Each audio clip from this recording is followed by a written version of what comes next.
Hello friends. अब मैं आपको बताने जा रहा हूं कि हमें कोल्ड पैक कहां अप्लाई करना चाहिए। तो सबसे पहले हमें जो ध्यान देना चाहिए कि हमें कोल्ड पैक अप्लाई करना है एक्यूट कंडीशंस में। अब एक्यूट कंडीशंस कौन सी होती हैं? एक्यूट कंडीशंस होती हैं जिनका ड्यूरेशन 72 आवर्स से पहले पहले का ड्यूरेशन होता है, वो एक्यूट कंडीशंस होती हैं। तो we have to go for the cold pack there. अच्छा, अब कोल्ड पैक्स का एम क्या है? अगर हम कहीं पे भी कोल्ड पैक अप्लाई कर रहे हैं तो what is the aim of it, हम उससे क्या अचीव करना चाह रहे हैं? तो बेसिकली अगर हम कहीं भी, जैसे मैंने पिछली वीडियो में डिस्कस किया था कि हीट पाकर हर चीज एक्सपेंड करती है और कोल्ड पाकर हर चीज कॉन्ट्रैक्शन फेज में जाती है, कॉन्स्ट्रिक्शन फेज में जाती है। तो अगर हम किसी भी बॉडी पार्ट पे कोल्ड अप्लाई करेंगे तो वहां पे वैसो कॉन्स्ट्रिक्शन होगा, मतलब ब्लड वेसल्स जो होते हैं वो कॉन्स्ट्रिक्शन फेज में जाएंगे। तो कॉन्स्ट्रिक्शन फेज में जाएंगे मतलब उनका साइज कम हो जाएगा। जब ब्लड वेसल्स का साइज कम होगा तो ऑटोमेटिकली क्या होगा कि वहां पे स्वेलिंग कम हो जाएगी। स्वेलिंग कम हो जाएगी क्योंकि वहां पे ब्लड ज्यादा मात्रा में आ ही नहीं पाएगा, तो वहां पे स्वेलिंग कम हो जाएगी। तो स्वेलिंग कम होगी तो ऑटोमेटिकली वहां पेन कम होगा।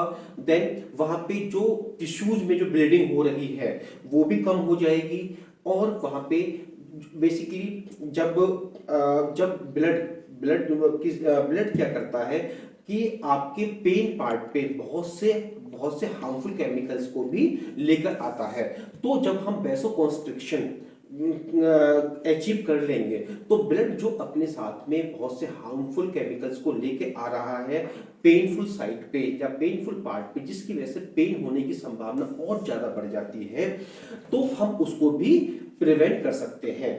तो ये तो बेसिकली हमारा जो एम है कोल्ड पैक अप्लाई करने का, वो है हमें to prevent the pain, to prevent the swelling and to achieve the healing process as soon as possible. Now अब हम डिस्कस करते हैं कि आइस पैक हम किस किस मेथड के थ्रू दे सकते हैं। तो जैसे आप लोगों को पता है कि आजकल मार्केट में बहुत सारे आइस पैक अवेलेबल होते हैं। तो आप क्या कर सकते हैं, उन आइस पैक को किसी भी कपड़े के अंदर आप रख सकते हैं and you can apply to the pain part आप कर सकते हैं। सेकेंडली, अगर आपके पास आइस पैक नहीं है तो जस्ट आपको क्या करना है कि आप कोई आइस क्यूब ले सकते हैं, आप उसको पॉलिथीन में रख सकते हैं। Then you can keep it in any cloth, आप उसे किसी भी कपड़े में रख सकते हैं and you can apply to the pain part. Now अब हम डिस्कस करते हैं कि ड्यूरेशन ऑफ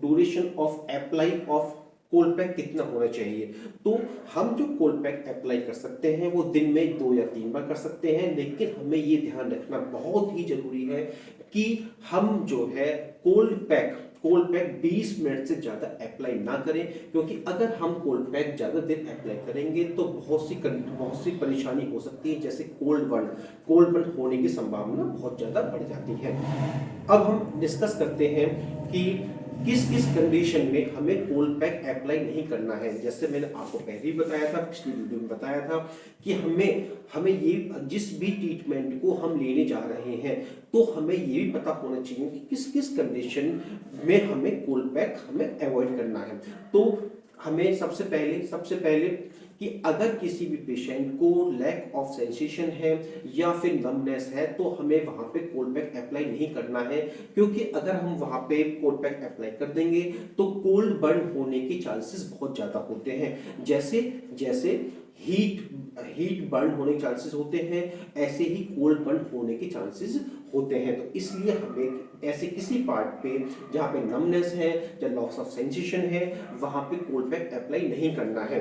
देन जो वेस्कुलर डिसीज होती हैं, जैसे मैंने आपको बताया है, जितनी भी ब्लड रिलेटेड डिजीज होती हैं वहां पे हमें कोल्ड पैक अवॉइड करना है, वहां पे कोल्ड पैक अप्लाई नहीं करना है। और बहुत सारी कंडीशंस हैं, जैसे डीप वेन थ्रोम्बोसिस है, जैसे डायबिटिक न्यूरोपैथी है, हमें इन कंडीशंस में भी कोल्ड पैक अप्लाई नहीं करना है। और बहुत से पेशेंट ऐसे होते हैं जिनको कोल्ड से एलर्जी होती है, तो हमें ऐसे पेशेंट्स को भी कोल्ड पैक अप्लाई नहीं करना है जिनको कोल्ड से एलर्जी है।